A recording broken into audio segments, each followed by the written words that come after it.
They're all gone now. My mother-in-law's voice sank through the phone, dripping with satisfaction. I got great deals for my friends at the club. You should thank me for handling it all while you were away. I gripped my coffee mug tighter, staring out at the Mediterranean from my hotel balcony in Greece. The research fellowship I'd been awarded was supposed to be my chance to continue my father's marine biology work. Instead, here I was listening to Patricia brag about selling off my inheritance. The boats were just sitting there collecting dust. She continued, clearly enjoying herself. 8 luxury vessels. It was wasteful. At least now they'll be used properly. My name is Olivia Morgan, and at 34, I just learned that my mother-in-law had sold my father's prized collection of boats, vessels he'd spent his life restoring and using for his groundbreaking marine research. Each one was specially equipped with custom research equipment he'd designed himself. Did you get the paperwork sorted? I asked calmly, my voice steady despite the rage building inside me. The question seemed to catch her off guard. Paperwork? Oh, don't worry about all that. Cash deals are so much simpler, Patricia laughed. Your father was always obsessed with documentation and permits. Such a waste of time. I smiled, though she couldn't see it. Thanks for letting me know, Patricia. I need to go now. Early meeting tomorrow. That's it, she asked, disappointed by my lack of reaction. You're not upset. These boats were worth millions, and now they're gone. Just like that. Just like that, I echoed, ending the call before she could respond. I immediately dialed another number, one I'd memorized years ago. Harbor Master Stevens, it's Olivia Morgan. Has anyone tried to move my father's boats? Mrs. Morgan. I was just about to call you, his familiar voice replied. Some people showed up this morning with cash, claiming they bought the vessels. I told them they needed proper transfer documentation and registration papers. They weren't too happy about that. Perfect, I said, feeling a weight lift from my shoulders. And the security measures we put in place? All active. Nobody can move those boats without your electronic authorization and the proper codes. Your father made sure of that before he passed. He paused. Should I be worried about these people? No, I replied, but please keep the cameras running. I have a feeling they'll be back. After hanging up, I opened my laptop and clicked on a bookmark labeled Morgan Fleet Security. 8 live video feeds appeared, showing each of my father's boats safely docked in their spots. The security system he'd installed before his death was state-of-the-art, designed to protect not just the vessels but the valuable research equipment on board. My father, Dr. James Morgan, hadn't just been a marine biologist. He'd been a pioneer in ocean conservation. Each boat in his fleet served a specific purpose in his research, equipped with custom technology he'd developed. The collection was worth millions, but their true value lay in the scientific potential they represented. Patricia had never understood that. To her, they were just status symbols, toys that could be sold to her country club friends for quick cash. She'd never forgiven my father for leaving everything to me instead of her son, my husband Michael. The boats need to stay in the family, Dad had told me before he died, but they need to stay with someone who understands their purpose. Your work, your passion. It's exactly what I've always fought for. Promise me you'll continue the research. I promised, and I meant it. That's why I'd taken the fellowship in Greece, studying the same Mediterranean coral reefs he'd worked to protect. What I hadn't expected was for Patricia to make her move while I was away. My phone buzzed with a text from Michael. Mom just called me, furious. Says you've got some kind of high-tech security on the boats. Why didn't you tell me? I sighed. Michael was a good man, but he'd always struggled to stand up to his mother. He worked in finance, far removed from the world of marine biology that his father-in-law and I shared. Patricia had used that distance to her advantage, constantly whispering about how I was wasting the boats, how they could be sold to fund more practical ventures. Because your mother has been trying to sell them since Dad died, I typed back. The security system was his idea, not mine. Check your email, I sent you the footage from today. Minutes later, my phone rang. Oh God, Michael's voice was shaky. Is that my mother trying to break into the cabin of the research vessel? Yes, I replied. And that's your mother's friend Linda attempting to hotwire the Phoenix. But she told me you'd agreed to sell them. She said you'd signed papers. There are no papers, Michael, she lied. She sold boats she had no right to sell, took money she had no right to take. I kept my voice gentle. This wasn't his fault, but he needed to understand the gravity of the situation. "What are you going to do?" he asked quietly. "Nothing yet," I said. "The boats are safe, and thanks to Dad's foresight, they can't be moved without my authorization. But your mother's friends just paid cash for stolen property. They might want to rethink that decision." As if on cue, my phone buzzed with another call. Patricia again. I let it go to voicemail, already knowing what it would say. She'd be angry, threatening, probably trying to paint me as the villain who tricked her friends out of their money. But I had something she didn't: truth, documentation, and a promise to keep. The boats weren't just vessels. They were my father's legacy, tools for understanding and protecting our oceans. And I wasn't about to let them become playthings for Patricia's country club friends. I pulled up the security footage again, watching Patricia's frustrated attempts to access the boats. She had no idea that every failed attempt, every angry outburst, was being recorded. She thought she was dealing with her naive daughter-in-law, the scientist too absorbed in her research to notice what was happening back home. She was about to learn just how wrong she was. I opened my email and began to compose a message to my father's lawyer, attaching the security footage. The harbor master had already documented the attempted theft, and Patricia's phone call had been recorded through my hotel room system, another security measure my father had insisted upon. "Time to show them what happens when you mess with a Morgan," I whispered, hitting send. The real battle was just beginning. The next morning, my phone was flooded with messages. Patricia's friends from the country club were panicking, demanding their money back. Each voicemail was more desperate than the last, filled with threats of legal action and social ostracism.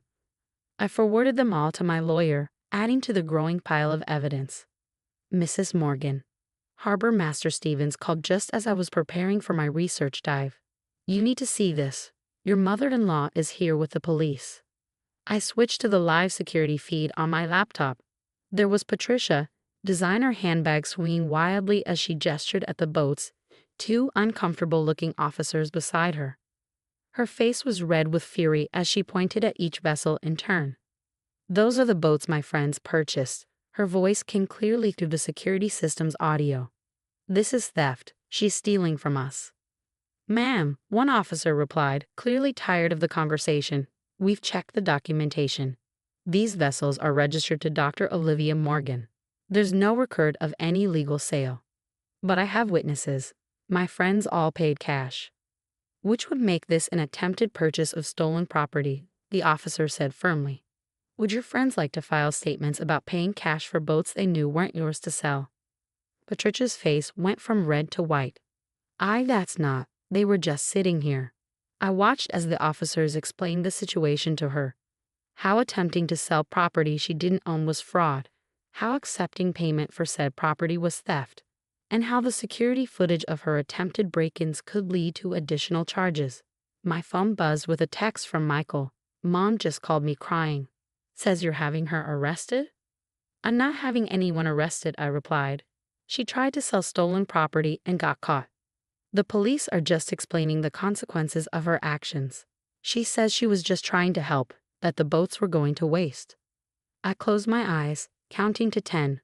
"Michael, she sold 8 boats worth millions of dollars to her friends for a fraction of their value, without any legal right to do so.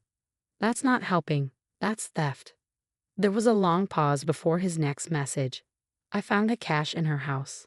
Over $800,000. She was going to surprise me with it. Said it could help start my own investment firm." My heart broke a little for my husband.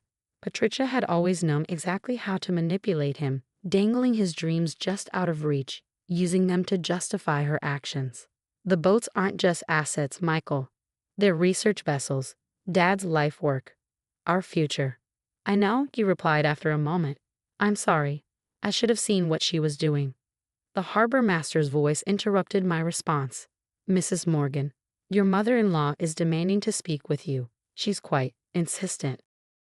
I switched back to the security feed. Patricia was now sitting in the harbor master's office, her perfect makeup streaked with tears. Part of me wanted to ignore her, to let her stew in the consequences of her actions. But I knew this conversation needed to happen. "Put her on," I said. "Olivia." Patricia's voice was sugary sweet, all traces of her earlier smugness gone. There's been a terrible misunderstanding. I was only trying to help. Those boats just sitting there. All that potential money going to waste. Those boats, I cut in, are actively used for marine research. They're equipped with millions of dollars worth of custom scientific equipment. They're not toys for your friends to play with. But surely we can work something out. The money. The money you collected from your friends for stolen property? I interrupted. The money you were going to use to manipulate Michael. That money needs to be returned, Patricia. All of it. You're just like your father, she spat, her sweet facade cracking. So self-righteous with your science and your research. Do you know what people say about you? The ice queen who cares more about fish than family. I thought about my father then, how he taught me to swim before I could walk. How he'd shown me that protecting our oceans meant protecting our future. How he'd known Patricia would try something like this and had prepared accordingly. You're right about one thing, I said calmly. I am like my father, which means I'm not going to let you destroy his legacy. I'll tell everyone what you've done, she threatened. How you tricked my friends, embarrassed them. Go ahead, I replied. Tell them how you sold property that wasn't yours. Tell them how you tried to break into the boats when you couldn't access them legally. Tell them how you were going to use their money to bribe your son. I'm sure they'll be very understanding. The security feed showed Patricia's face crumpling as the reality of her situation sank in. Her friends had paid cash, large sums of it, for boats they couldn't access. Boats she had no right to sell. The scandal would destroy her carefully cultivated social status. What do you want? She whispered. I want you to return every penny to your friends. I want you to admit what you tried to do. And I want you to stay away from the boats, permanently. And if I don't, then I'll press charges. The security footage, the recorded phone calls, the attempted break-ins, it's all documented. Your choice. The harbor master's voice came back on the line. She's leaving now, Mrs. Morgan. Want me to send you the footage of her exit? No need, I said, watching through the feed as Patricia stormed out, her designer heels clicking angrily on the dock. Just make sure everyone knows those boats aren't for sale. Not now, not ever.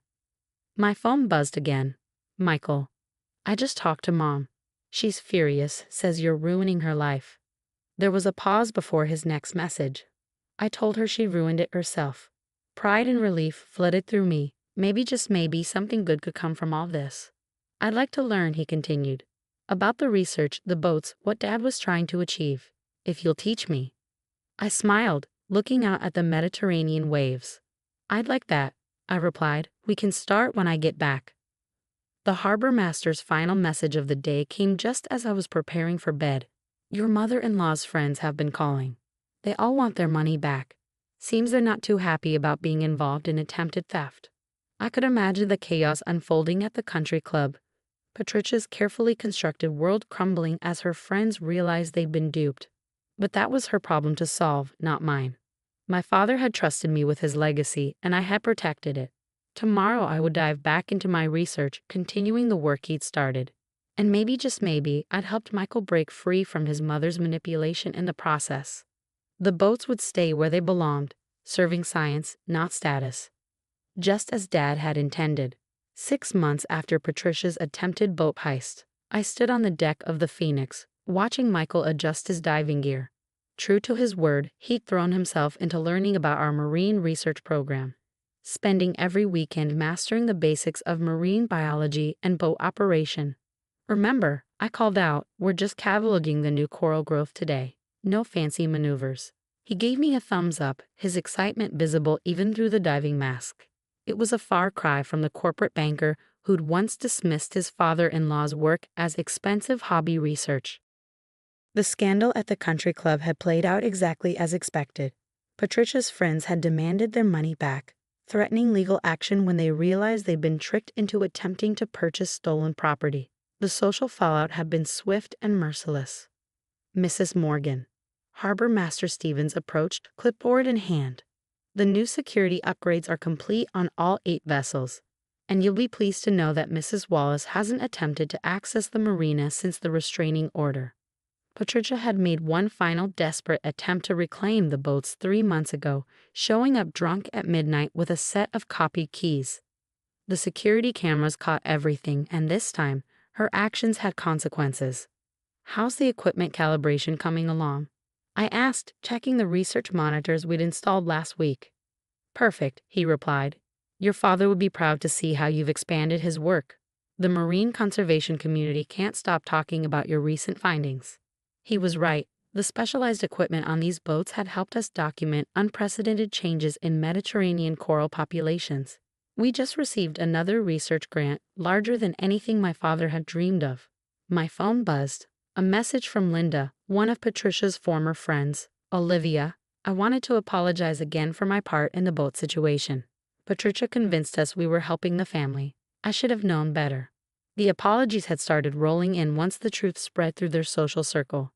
Many of Patricia's friends had discovered they weren't the only ones she manipulated over the years. Ready? Michael called, adjusting his oxygen tank. Almost, I replied, double-checking his equipment. This would be his first official research dive, helping document the coral restoration project we'd started 3 months ago. As we prepared to descend, I thought about how much had changed. Patricia had been forced to move to Arizona after the scandal, her social standing in shambles. She still sent occasional emails, alternating between anger and attempts at reconciliation, but Michael had finally learned to set boundaries. I can't believe I never understood what Dad was trying to achieve here, he said as we surfaced an hour later, his face glowing with excitement. All those years, Mom kept saying he was wasting his fortune on these boats, but look at what they can do. The research vessels have become our bridge, not just to continuing my father's work, but to healing our family. Michael had discovered a passion for marine conservation that matched my own, and our marriage was stronger than ever. Your father knew exactly what he was doing, I said, helping him back aboard. Both with the boats and with the security measures. He knew someone would try to take them eventually. He knew my mother would try, Michael corrected, pulling off his diving mask. I found his old journals in the Phoenix's cabin. He documented everything, her attempts to convince him to sell, her complaints about the money spent on research equipment, even her threats to contest the will. I nodded, remembering my father's careful preparations. That's why he made sure everything was legally airtight. He knew the boats needed to be protected, not just from theft, but from people who couldn't see their true value. The harbor master approached with fresh towels and hot coffee. The afternoon's data looks excellent, he reported. The new coral beds are showing significant growth. Dr. Morgan would have loved to see this. Looking out over the fleet, 8 vessels dedicated to understanding and protecting our oceans, I felt my father's presence stronger than ever. Patricia had seen only the monetary value, the status symbols she could sell to her friends. She'd never understood that these boats were never meant to be sold. They were meant to make a difference. Next week, we'll start training the new research team, I told Michael as we packed up our gear.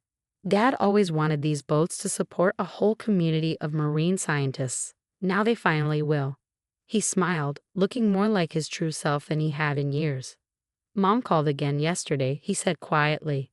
Wanted to know if we'd reconsider letting her friends lease the boats for their summer vacations. Said it would help restore her reputation.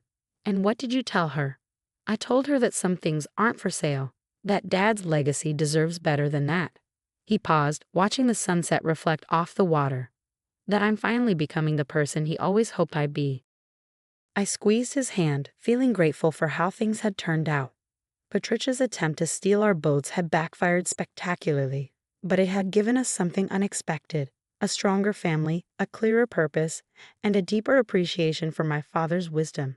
As we headed home that evening, the 8 boats bobbed gently in their slips, their security systems quietly standing guard. They weren't just vessels anymore. They were proof that sometimes protecting what matters means standing your ground, even against family, especially against family. Dad had known that all along. Now we did too.